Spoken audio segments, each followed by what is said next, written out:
Hi Taurus, this week we've got our full moon. It's in the sign of Aquarius and it is going to be conjunct Saturn, which is actually the traditional ruler of Aquarius. So this is a very Saturnian kind of week, and we've got this full moon which is basically shining a light onto one particular aspect of your life where you need to have a little bit more individuality, where you need to stand up for yourself maybe, where you need to put yourself out there and to really not worry about what people think of you. So for you in particular, Taurus, this is going to be a lot to do with your career and the kind of projects that you've got going on at the moment.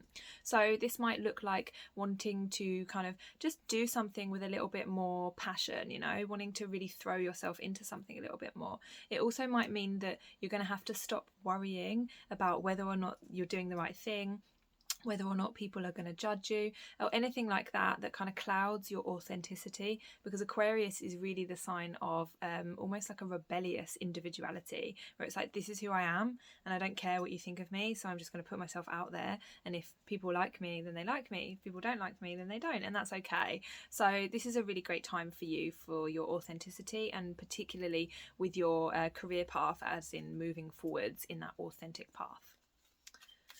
So your tarot cards are, two queens.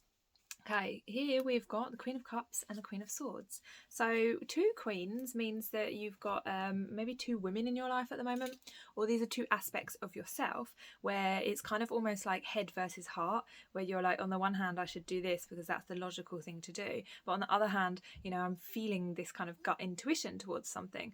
This is basically saying, try and find a midpoint. Don't overthink things, but also don't go purely on emotion. Really maybe try and sit down and balance the two out and say, like, okay, what is the most reasonable midpoint that I can find between these two energies?